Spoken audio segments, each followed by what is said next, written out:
So welcome back to this channel. Now, to those of you that are yet to subscribe and you have not yet subscribed, please make sure you click on the subscribe button. Do not leave without subscribing to this channel. Like, share, also make your comments. I would want to watch out for it. So if you are yet to also follow me on Telegram, you will see the link to my Telegram channel in the comment section. So once you go to the comment section, you will see the link. Follow me on Telegram. I'll be watching out for you. So let's see what GBPUSD will be showing us today. Let's start with the forward time frame. We clearly can see that this is literally a bearish move, right? A lower lows and a lower highs is paying out. But previously, before this, we had this bearish move. Price was actually giving us a bullish move. You clearly can see an higher highs and an higher lows.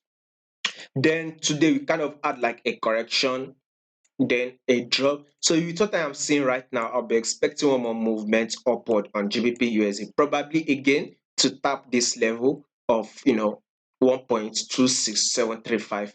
If we don't hit that level, then fine, no problem. I'll be expecting a movement upward, probably 40-50 pips upward before GBPUSD will continue the bearish move. So basically, we should be looking for an opportunity to sell. Once you get the sell set up, that is what I would say, because I don't know, there's possibility that GBPUSD will break this level of 1.26735.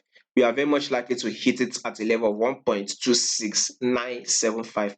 So that is why I'll say just wait for a correction. Once you get the sell set up, then you can now go ahead and sell. So basically, we will be looking for a sell opportunity on GBPUSD. GBPUSD is still bearish, or you just have to wait for a little bit of a correction upward, then continue the movement downward. Once again, do not forget to follow me on Telegram. The link to my Telegram channel will be in the comment section.